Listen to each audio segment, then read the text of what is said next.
오늘 성경 본문은 요한복음 4장 27절로 30절 말씀입니다. 이때 제자들이 돌아와서 예수께서 여자와 말씀하시는 것을 이상히 여겼으나 무엇을 구하시나이까? 어찌하여 저와 말씀하시나이까? 묻는 이가 없더라.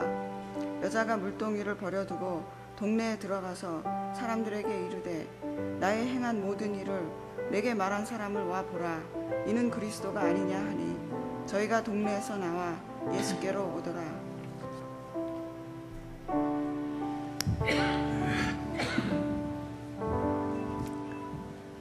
오래전인데 시카고에도 그분이 오셨더랬는데 김요석 목사님이라고 지금도 아마 중국에서 사역을 하고 계실 텐데 그분은 독일어, 히브리어, 헬라어, 한국어처럼 잘 쓰시는 분인데 독일에서 이제 신학 박사를 하시고 한국에서 신학과 교수를 하셨는데 독일에 있을 때는 제일로 믿음이 좋았더랬어요.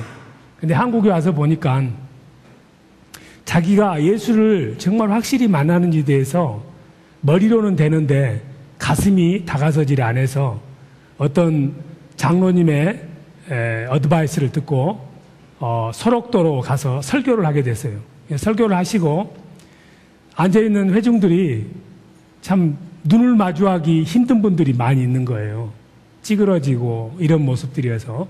그래서 간신히 설교를 마치고 사람들이 이제 떠나갈 무렵에 인사를 하려니까 사람들하고 마주치기 싫어가지고 설교 원교를 이렇게 정리하는 척 하면서 사람들이 다 나가기를 기다린 거예요. 근데 보니까 할머니 한 분이 계속 안 나가고 기다리고 있는 거예요. 보니까 목사님하고 인사를 하고 싶어서. 그래서 더 이렇게 하고 있어도 안 나오고 계시면서 목사님이 안 내려오니까는 목사님 앞으로 와가지고 손을 내미는 거예요. 손을 내밀었는데 손가락이 없어요. 얼굴도 찌그러지고. 손을 내미니까는 목사님도 안 내밀 수가 없잖아요. 그래서 손을 딱 내밀었는데 그 할머니가 목사님 손을 잡으면서 내가 18살 이후로 이렇게 건강한 손은 처음 만져봅니다 하면서 눈물을 흘리는 거예요. 여기서 이분이 살아계신 하나님을 만난다는 것이 무엇인가를 깨닫고 신학 교수직을 그만두고 나중에 중국 저 서북 쪽에 있는 그 나병 환자들 집단 수용하는 곳에 가서 사역을 하셨고 한 10여 년 전에 시카고에서 부흥회도 인도하신 줄로 믿습니다. 우리가 머리로 만나는 하나님하고 실제로 가슴으로 만나는 하나님은 굉장히 차이가 많습니다. 이 머리에서 가슴까지 내려오는 것이 불과 한 30cm밖에 안 되는데 세월이 많이 걸리는 거예요. 오늘 예수님께서 오늘 성경 본문이 좀 깁니다. 어느 날 이제 고향장이 있는 제자들이 사는 갈릴리로 가는 길이었는데 갈릴리를 예루살렘으로부터 갈릴리까지 가려고 보면은 중간에 사마리아를 거쳐가게 돼 있어요. 유대를 지나서. 그래서 그날 아침 일찍 유대를 출발해서 갈릴리를 향해서 걸어가시는데 대부분의 유대인들은 사마리아가 있으면은 직통으로 지나가면은 빠른데 사마리아를 지나가지 않는 거예요. 이렇게 돌아서 가면 시간이 9시간 내지 10시간이 더 걸려도 절대로 사마리아 땅에다가 발을 딛지를 않습니다. 왜냐하면은 사마리아 사람은 불결하니까 상종해서는 안 되기 때문에 그 땅에 발을 디미는 것조차도 불경하게 생각해서 될 수 있으면은 그 땅을 돌아서 먼 길로 가는 것이 유대인들의 그 당시의 습관이었습니다. 그런데 오늘 예수님께서 이 사마리아를 지나가십니다. 특별하게 오늘은 지나가시는데 이 4장 4절에 보면은 이렇게 돼 있죠. 우리 이득수 집사님이 마이크 가지고 계신가? 여기 본문도 나오니까 같이 한번 읽어보시도록 합니다. 같이 읽습니다. 사마리아로 통행하여야 하겠는지라. 마이크 파워 들어가 있어요? 네. 사마리아를 가기 싫은데 할 수 없이 가야 된다 이 말이죠. 헬라어로는 데이라고 돼 있어요. 데이라는 말은 it is necessary. 반드시 그곳을 지나가야만 돼서 내키지는 않았지만 무언가 그곳을 가야 될 이유가 있었던 것 같아요. 예수님이 이 땅에 오셔서 하는 것은 어느 것 하나도 무의미한 일이 없습니다. 어쨌든 제자들을 데리고 제자들도 마뜩지 않게 생각하는 거예요. 돌아가야 되는데 그 불손한 땅에 그 혼혈인들이 사는 그 땅에 우리가 왜 가야 되느냐, 이런 마음을 먹었을지 모르지만 아침 일찍 유대를 출발해서 사마리아 땅에 들어섰는데 한 20마일 내지 30마일 거리입니다. 한낮의 더위에 많이 지치고 피곤했고 점심때가 돼가지고 어느 우물가에 도착을 했는데 그 우물은 수가성에 있는 우물로 야곱이 팠던 우물로서 야곱의 우물이라고 했습니다. 예수님이 이제 지치고 피곤하셔서 그 우물가에 앉으셨어요. 그런데 제자들은 점심시간이니까 밥을 구하러 나갔죠. 먹을 것을 구하러. 물론 꼴보기 싫은 사마리아 사람이지만 목구멍이 포도청이니까는 먹기는 해야 되니까 할 수 없이 그 사마리아 시장에 가서 먹을 것을 구하러 간 사이에 예수님은 그 우물가에 앉아 계십니다. 예수님이 무슨 고귀한 신분이어서가 아니라 예수님도 제자들과 함께 갈 수 있으셨지만은 거기 우물가에 있어야 될 이유가 있으셔서 그 한낮 12시 뜨거운 태양 아래서 그 우물가에 앉아 계십니다. 이 우물이라고 하는 것은 그때 당시 중동 사람들에게는 굉장히 중요한 거예요. 예, 그래서 옛날에 우리 시골에 가면은 우물에다가 지나가는 나그네들이 물을 먹을 수 있도록 바가지를 놔둔다 할지 아니면 두레박을 놔둔다 할지 산골짜리 등산에 가면은 옹달샘이 있으면은 등산객들이 물을 먹을 수 있도록 조그만 표주박이라도 놔두는 것이 세상 인심인데, 그때 당시에는 그런 바가지나 두레박이나 옹달 그 조그만 그 물을 뜰 수 있는 용기를 우물가에다가 두지를 않습니다. 그 이유는 만일에 불결한 사람이 그 우물을 쓰게 되면은 그 우물이 불결해지니까, 그리고 나그네가 지나가다가 물을 소비를 할 수도 있고 물이 피처럼 귀한 것이니까는 절대로 우물에다가, 우물 주위에다가 물을 길러 먹을 수 있는 것들을 아무것도 두지를 않아요. 그렇기 때문에 예수님이 20마일, 30마일을 걸어서 오셨기 때문에 피곤하고 지치시고 목이 마르셨어요. 물이 마시고 싶으셨어. 그런데 거기에 물을 떠먹을 수 있는 아무런 도구가 없어요. 그런데 생각해 보세요. 예수님이 마음만 잡수시면은 100피트 아래에 있는 우물이 100피트 아래입니다. 그 물이 물아 올라와라 하고 명하시면은 물이 거꾸로 뿌지지지직 하고 분수처럼 올라와서 예수님 힘으로 쏙 들어갈 수 있겠어요, 없겠어요? 엄박길 집사님. 없어요. 예수님은 풍랑 있는 바다를 향해서 잠잠해라 하면은 바다가 잠잠해지는 거예요. 예. 분명히 예수님이 마음만 잡수시면은 바닥에 있는 물아 올라와서 내 물로 들어올지다 하면은 물이 수수수수 관을 타러 오듯이 예수님이 힘으로 입밥 벌리고 있으면은 쏙 들어오실 수 있는 능력이 있으셨어. 그런데 그런 능력을 쓰지를 않으세요.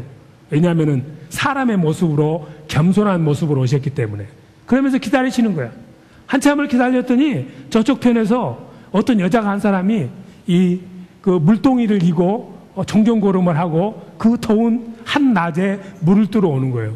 그런데 원래 여자들이 아침 일찍 하고 저녁 해 질 무렵에 2번 와서 물을 떠가는데 이 여자는 한낮에 물을 뜨러 오는 거예요. 비정상이야. 한낮에는 사람이 얼씬을 안 해, 중동 지방에서는. 여러분들이 텍사스나 저 더운 미국 남쪽 지방에 가면은 차 안에다가 달걀 넣어놓으면 달걀이 쪄져요. 그렇게 뜨거워. 그러니 사람이 밖에 나가면은 그냥 쪄진 감자가 될 수가 있어. 근데 안 나온다고. 그런데 이 여자는 그 더운 날씨임에도 불구하고 한낮에 물을 뜨러 나오는 걸 보니까 뭔가 사연이 있어. 네, 뭔가 사연이 있고, 이 우물가라고 하는 것은 우리 옛날 조선시대 물레방앗간하고 똑같아요. 이 남자 여자가 몰래 밤에 만나서 사랑을 나누는 것이 우물가야. 우물가는 좀 이상한 데인데 바로 야곱이 라헬을 만난 것도 우물가고 모세가 도망갔다가 그 시보라라는 아내를 만난 것도 우물가야. 그러니까 우물가 하면은 여자들이 모여서 참새처럼 지지고 볶고 하는 것이고, 아니면 밤에 몰래 남자 여자가 만나는 별로 좋지 않은 장소야. 물을 얻기는 하지만은. 그런데 거기에 예수님이 싱글이잖아요. 앉아 계시고 이 여자가 이렇게 오는데 거기 남자가 있으면은 그때 당시에는 외간 남자를 보면은 절대로 여자들은 눈을 마주쳐서도 안 되고, 요즘도 그 중동 사람들은 이거 쓰고 다니잖아요. 눈만 이렇게 내고. 절대로 그렇게 해서는 안 되는 것이고, 그 외간 남자를 마주치거나 함께 있거나 공공장소에서 남자하고 말을 하는 것은 아주 큰 일이에요. 그래서 그 비록 제사장이라 할지라도 회중 앞에서 자기 아내에게 이야기하는 것은 죄에 속하는 것이었어. 그런데 이 여자는 그 남자 혼자 있음에도 불구하고 한낮에 아무도 없는데 그냥 남자 있는 대로 계속 오는 거예요. 왔어. 쳐다봐. 가만히 보니까 이 여자가 보통 강심장이 아니야. 둘 중에 하나야. 태권도를 잘하거나 아니면은 남자들을 많이 한번 때려본 점이 있거나 아니면 남자를 우습게 알거나 뭐 둘 중에 하나지. 뭐 여러분들처럼 남편을 우습게 하는 여자 중에 하나일지도 모르겠어요. 남편이 우스운 분은 손들지 마세요. 어쨌든 그래가지고 왔는데, 그때 당시에는 이 참 아주 그 예수님이 12시 그 한낮에 우물가에 앉아 있는 것도 기괴한 일이고, 그 여자가 물을 기르러 오는 것도 기괴한 일이고, 예수님도 거기 가야만 됐었고, 그 여자도 물을 기르러 와야만 되는 필연과 필연이 만나는 필연의 장소였어. 예, 우연인 것 같았지만은, 그런 다음에 이제 예수님이 참으로 신기한 일을 합니다. 그 여자를 향해서 물을 깃고 있는데 그 여자한테 물 달라. 예, 여기 한번 성경 우리 읽어보도록 하겠어요. 성경 보니까 7절을 한번 우리가 같이 읽으십니다. 같이 읽으십니다.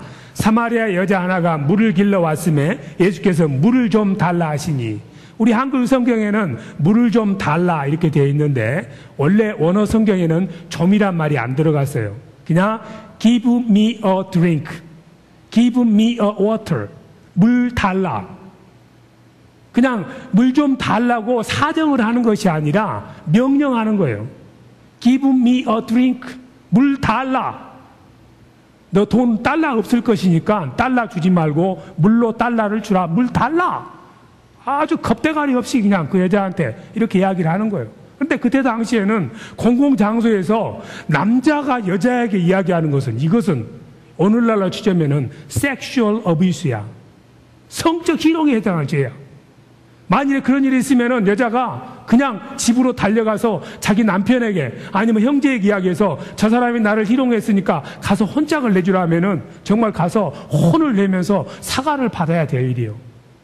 더더구나 이 여자는 유대인이 상종하기 싫어하는 사마리아 사람이야.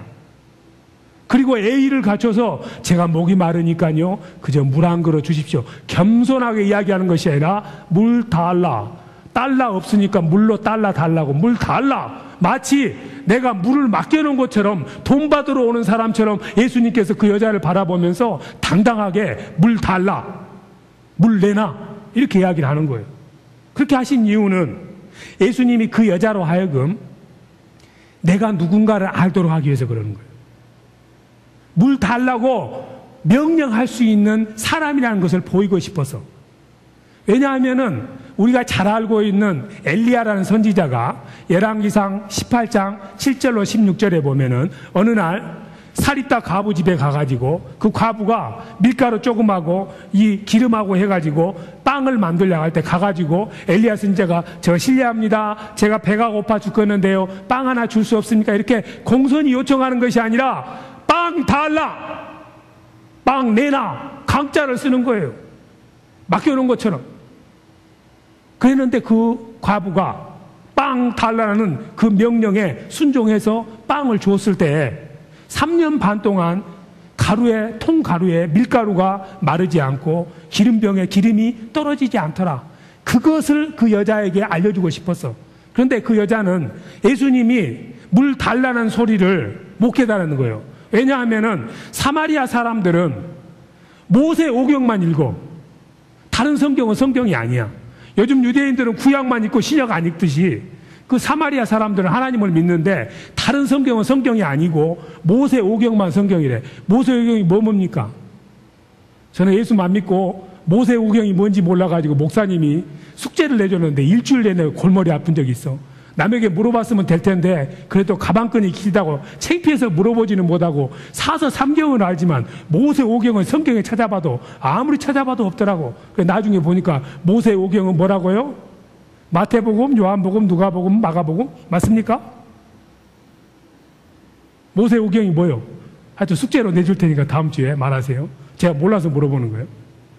모세 오경을 빼놓고는 성경이 아니라고 해서 다른 선지서나 시편이나 자면이나 이런 것들은 안 읽는 거예요. 그러니까 열왕기상을 당연히 안 읽어봤지. 그러다 보니까 엘리야 이야기를 모르지. 빵 달라 해서 빵 줬다가 블레싱 받은 사람의 이야기를 모르는 거예요. 그러니까는 그 말을 듣고도 깨닫지를 못해. 그러면서 여자가 이 남자에게 이제 말만 듣는 것이 아니라 대꾸를 합니다. 당신이 유대인인데 유대인이 돼가지고 사마리아 여자인 나에게 How can dare you ask me for a water? 어떻게 물을 달라고 요청, 부탁을 할 수 있습니까? 하고 그냥 말대꾸를 쫙 하는 거예요. 겁대가리가 없어. 가만히 보니까 이 여자가 보통이 아니야. 그런데 그때 당시에 공공장소에서 남자가 뭐라고 이야기를 했는데 그 말을 받아칠 만한 사람은 두 종류밖에 없어. 첫 번째는 그냥 젓가락 장단 많이 한 사람이었거나 아니면은 뭔가 그냥 사주팔자 보는 사람 둘 중에 하나야. 예? 그래서 이 여자가 아주 음탕한 삶을 사는 창기와 같은 사람이거나 아니면은 무슨 영빨이 있어가지고 다른 사람들에게 애언을 해주고 점을 쳐주는 사람이거나 둘 중에 하나야. 그렇기 때문에 예수님 외간 남자 유대인을 향해서 말을 대꾸를 할 수 있는 거예요. 어떻게 나에게 물을 달라 할 수 있냐고 아주 당당하게 말을 할 수 있는 거예요. 예수님이 들어보니까 똑똑해. 뭔가 애가 있기는 있어. 애가 보니까는 하나님을 알기는 아는 것 같아. 조그만 신뢰 같은 믿음이 있는 것이 사실인 것 같아. 그리고 용감하고 당당해. 저 안에 무언가 이 여자에게는 하나님의 사랑이 있다는 것을 이미 유대를 떠날 때 만나기로 작정하고 오셨기 때문에 하나님은 전지전능하잖아요. 오셨기 때문에 알고 있어서. 그래서 이 여자의 믿음이 눈을 뜨기를 원하셨어. 그래서 예수님께서 이제 그 여자에게 충격요법을 줍니다. 물 달라란 말이 무슨 의미인지를 모르기 때문에 내가 물 달라고 한 내가 그냥 사람이 아니고 하나님이 보낸 사람이다. 선지자라는 것을 알려주고 싶으셔가지고 무슨 말씀을 하시냐면은 자 10절을 한번 같이 읽어보도록 하겠습니다. 10절 시작. 대바에 가라사대 내가 만일 하나님의 선물과 또 내게 물을 좀 달라 하는 이가 누구인지를 알았다면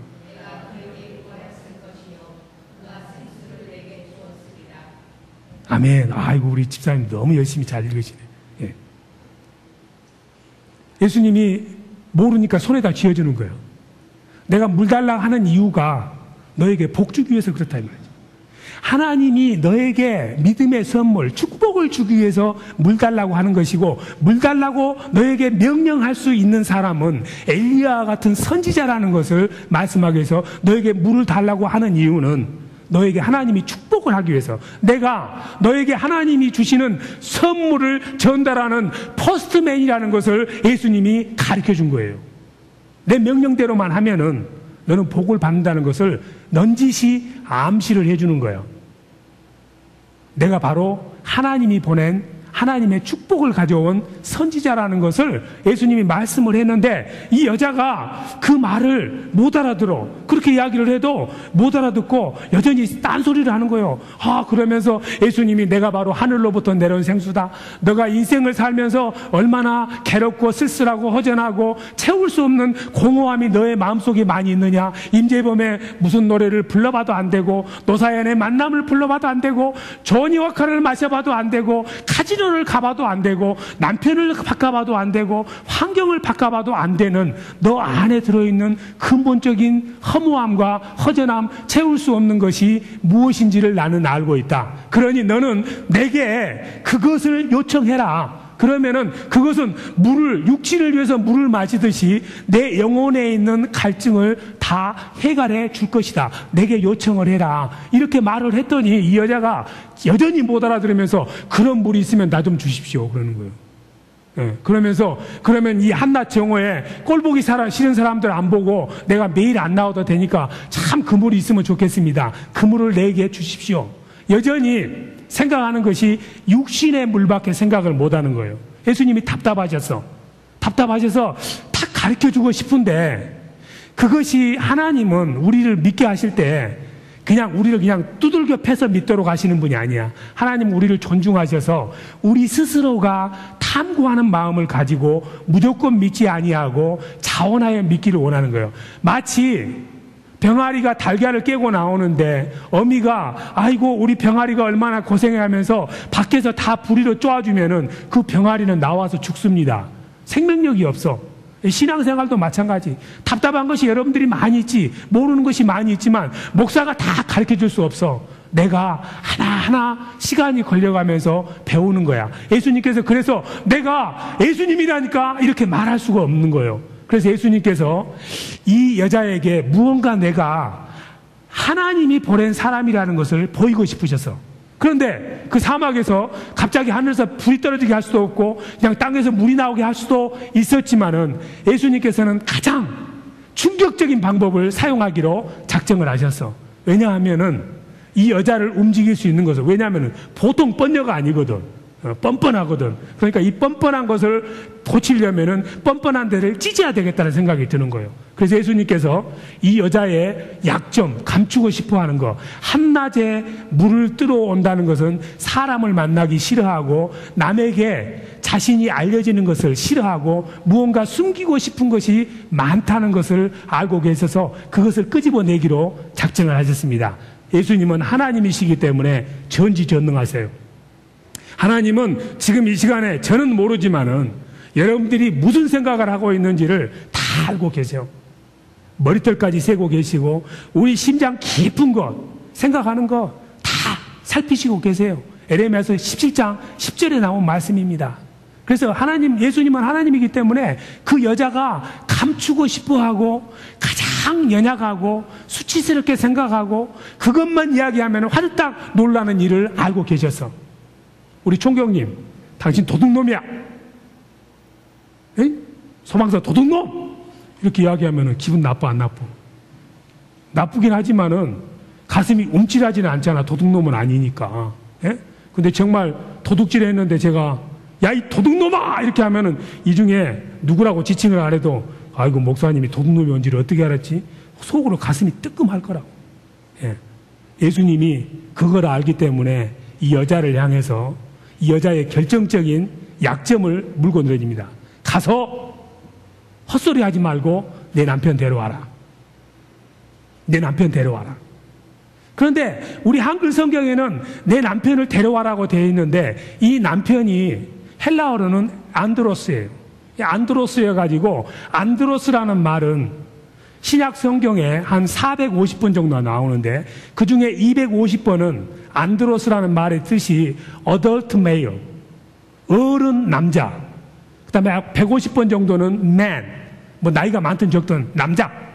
그 다음에 50번 정도는 남편이라는 말로 쓰이는 거예요.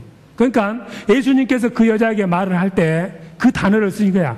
너가 남자들하고 놀아놨으니 놀아난 남자를 데려와라. 지금 놀고 있는 남자 데리고 와라. 이렇게 말을 한 거예요.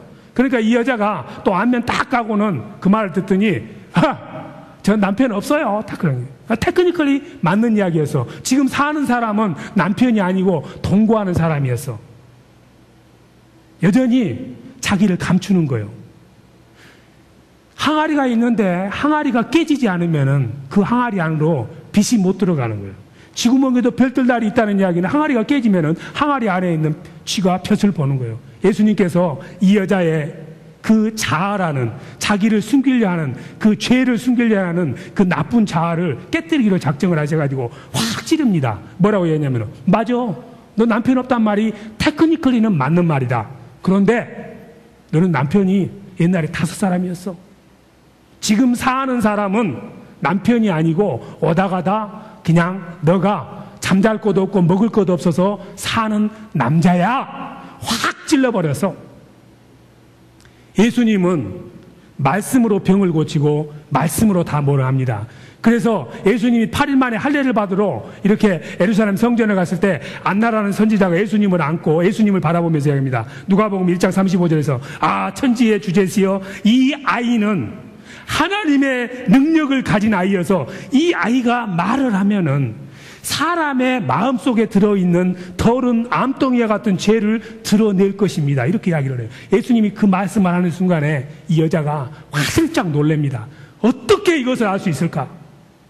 내가 감추고 싶은 이것, 누군가가 이것을 알고 내게 이야기하면 내가 정말 살맛이 안 나는 이 더러운 과거를 예수님이 어떻게 알고 있었을까? 5번 결혼했는데 안드로스라는 말 뜻에는 그 중에는 2번은 제대로 결혼하다가 남편이 죽었거나 어떤 정말 정당한 사유가 있었고, 많은 경우는 너 멋대로 살았다는 의미가 들어있는 거예요. 그래 이 여자가 그 말을 듣고 나서 예수님 앞에 고백합니다. 예수님에게 당신은 내가 보니 선지자입니다. 내 그 수치스러운 과거를 지금 만나서 20분도 안 돼서 끄집어낼 정도라면은 당신은 무언가 신적인 능력이 있는 선지자라고 생각합니다. 이렇게 고백을 했어요. 그러는데 그 고백을 하고 나니까는 영적인 눈이 열리는 거예요. 그러면서 본인이 평소에 가지고 있었던 본인의 본 면목이 드러나요. 원래 이 여자도 똑똑한 여자였어요. 분별력도 있었고 잘 배운 가문에서 교양 있게 살았던 여자야. 그렇기 때문에 이제 자기의 더러운 부분이 예수님의 능력으로 말씀으로 수술해버리니까는 칼로 찌르듯이 그것이 나하고는 암덩이가 내 몸에 있을 때는 내 거지만은 의사가 그걸 찢어서 밖으로 내버리면은 그 암덩이하고 나하고는 상관이 없는 거예요. 예수님께서 내게 남편이 5명이나 있었다 이렇게 이야기한 것은 그 여자에게 아픔을 주기 위해서가 아니라 그 여자를 치유하기 위해서. 여러분들이 병원에 가시면은 의사가 마취를 주고 아프게 해도 왜 의사에게 감사해? 왜? 내 병을 고쳐주니까. 예수님께서 그 여자의 그 아픈 마음병을 찢으셔서 고치시고 다시 싸매 주신 거예요. 내가 너의 그 슬프고 아픈 상처를 다 아니. 좀 아프겠지만 내가 찢어서 그것을 치료해 줄게. 호세아서 6장 1절에 보면은 하나님께서는 때로는 우리의 아프게 하시고 우리의 마음을 찢으시지만은 찢고 난 다음에 나쁜 거 다 빼내시고 다시 싸매 준다고, 치유해 주신다고, 위로한다고 돼 있어. 어쨌든 이 여자는 예수님으로부터 치유함을 받아가지고 선지자라는 고백을 하고 나니까 자기의 감춰졌던 사람들 때문에 자기가 쓰고 있던 마스크가 벗어지면서 원래 하나님을 향한 사랑이 되살아나면서 예수님에게 묻습니다. 본질적인 문제를. 우리 사마리아인과 유대인이 지금 서로 아주 견원지관으로 싸우고 있는데 그 원인을 보니까는 우리는 우리대로 하나님을 섬기고 유대인은 유대인대로 예루살렘 성전에다가 성전 짓고 섬기고 우리는 그리심산에다가 성전 짓고 섬겨서 나 하나님이 똑바르다고 서로 싸우고 있는데 도대체 누가 바른 것입니까? 하고 예수님에게 물어보는 거예요. 굉장히 신학적인 질문을 하는 거예요. 예수님이 들어보니까 이제 이 여자가 영적인 껍질을 벗고 거듭난 것을 알았습니다. 그래서 예수님께서 말씀하십니다. 이 산에도 말고 저 산에도 말고 예루살렘 성전도 말고 그리심산 성전도 말고 예배의 형식이나 교단이나 종파나 뭐 이런 거 다 소용없다. 그저 성령을 받아서 거듭난 사람들끼리 모여서 예배 드리는 것이 하나님이 받아들이는 참되고 진정한 예배라고 말씀을 했습니다. 여러분들 그렇게 생각하지 않으세요? 교단이 예배를 드리는 것이 아니고 건물이 예배를 드리는 것이 아니고 하나님을 사랑하고 성령 안에서 거듭난 사람들이 드리는 예배가 하나님이 받아들이시는 예배라고 이야기를 하면서 그 말씀을 하는 순간에 이 여자가 맞습니다. 제가 보니까는요, 신명기 34장 10절에 모세가 다시 오면은 그 사마리아인들은 모세 오경만 읽기 때문에 하늘로 들려 올려져간 모세가 다시 구세주로 오면은 그때에는 그 구세주가 우리가 모든 걸 어떻게 해야 될지를 다 가르쳐 준다고 합니다. 이렇게 말을 했을 때 예수님이 거의 고구마가 다 읽으니까 그때 비로소 젓가락으로 그 여자를 쑥 쑤십니다. 내가 바로 기다리던 메시아다. 내가 바로 너희들이 기다리는 그 메시아다. 헬라어로는 뭐라고 쓰냐면 에고 에이미. 내가 바로 그야. I am. 내가 너희들이 기다리는 그 구세주 하나님 메시아다. I am. 에고 에임이라고 말을 했습니다. 그 말을 듣는 순간에 이 여자의 영적인 문이 활짝 열려서 왜 이 말에 이 여자가 당신이 그리스도라고 인정을 했냐면은 에고 에임이라고 말할 수 있는 분은 우주 만물 가운데 하나님 한 분이야. 감히 누구도 I am이라고 말할 수 없어.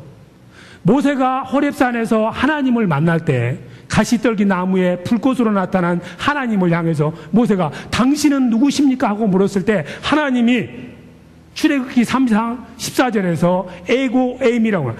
I am who I am. 나는 누가 이름을 지어준 적도 없고 누가 나를 빚은 적도 없고 나는 스스로 있는 I am이다. 그래서 I am이라고 하나님을 믿는 사람이 말을 하게 되면은 big problem이야. 왜? I am이라는 말은 하나님만이 하실 수 있기 때문에 만일에 누군가가 내가 문선명이처럼 I am이라고 이야기하면은 그 순간에 아사가 법궤를 만지다가 직사하듯이 그 순간에 하나님께서 진로하셔서 벼락을 내리든 무엇을 내리든지 간에 그 사람을 당장에 죽게 한다는 것이 유대인들, 사마리아인들이 믿고 있는 하나님에 대한 경외감이었어. 그런데 이 예수님이 그 여자 앞에서 I am이라고 이야기를 한 거예요. 이게 얼마나 심각하냐면은 여러분들이 요한복음 18장 6절에 보면은 감난산 동산에서 기도하는 예수님을 체포하러 군병들과 바리새인들이 왔습니다. 누가 예수냐?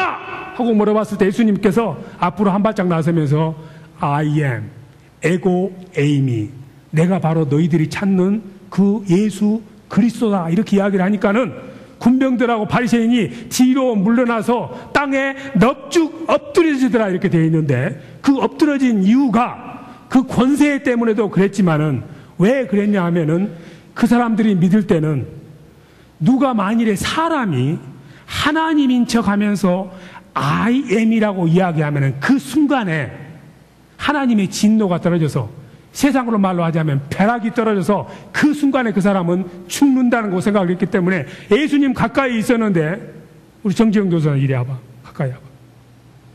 정지영 교수님 한번 I am 한번 해봐. 하나님이래 자기가 이렇게 하나님이라고 이야기하면 벼락이 떨어진다 이 말 하는 데서 이 순간에 지금 예수님 덕분으로 벼락이 안 떨어지는겨. 벼락이 떨어질 것 같으면 벼락 옆에 있는 김재범은 어떻게 되는겨? 벼락불 불똥 맞는겨. 불똥 맞으면 눈탱이 하나라도 날라가. 살려면 어떻게 해야 되겠어?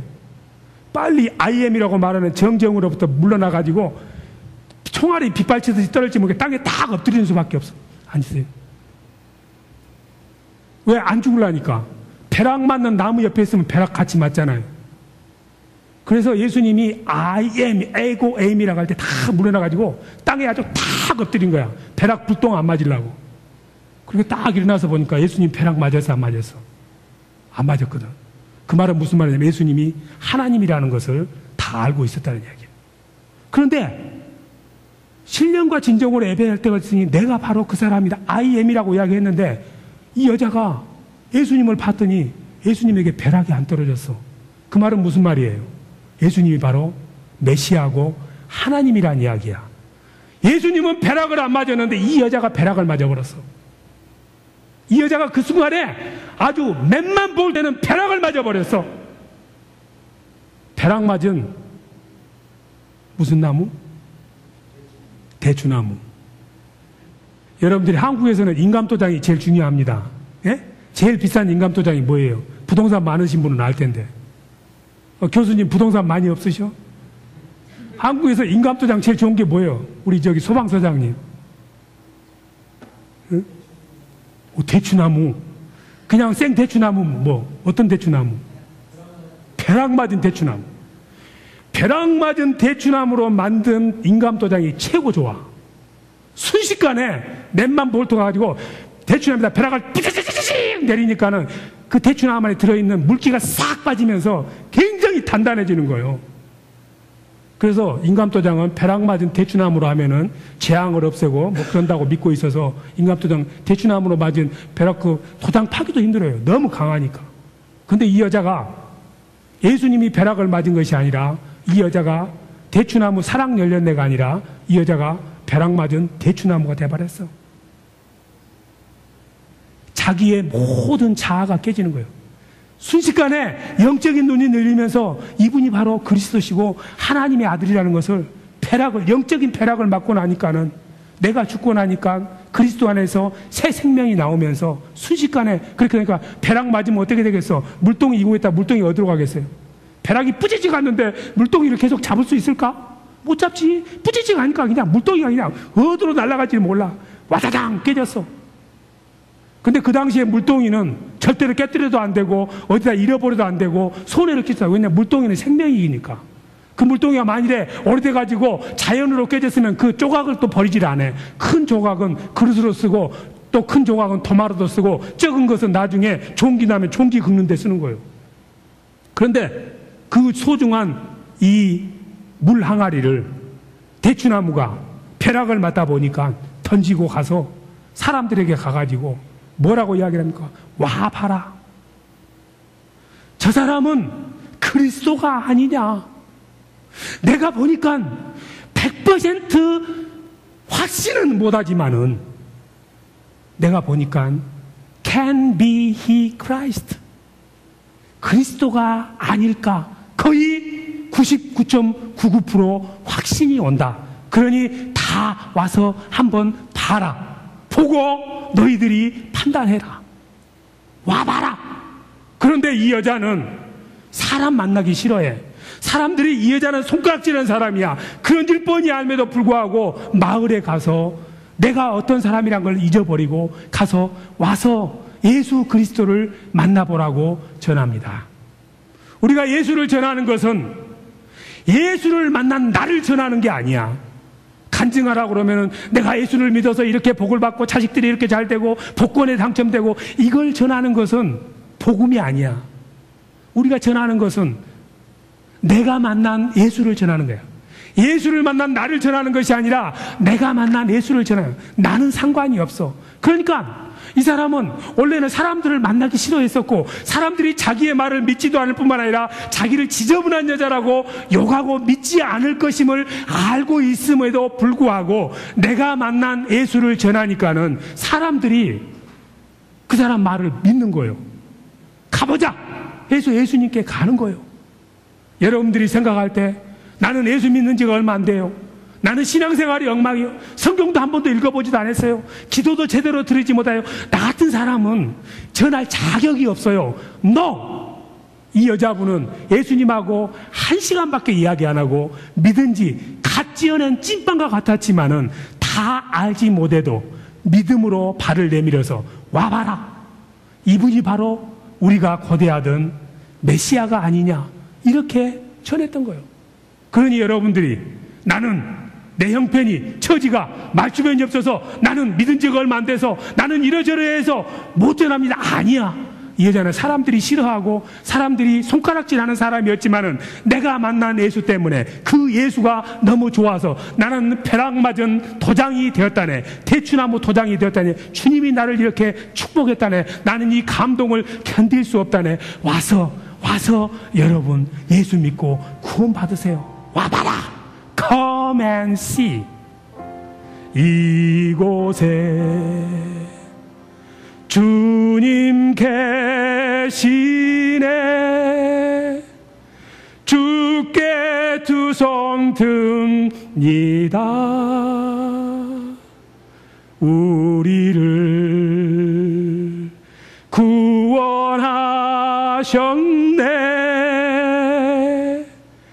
주를 찬양합니다. 누가? Come and see. 우리 교회에 와서 예수를 만나세요. 누가 가기를 원하는가? Whom shall I send? Here I am, Lord. Is it I, Lord? I have heard you calling in the night. I will go, Lord, if you lead me. I will hold your people in my arms.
나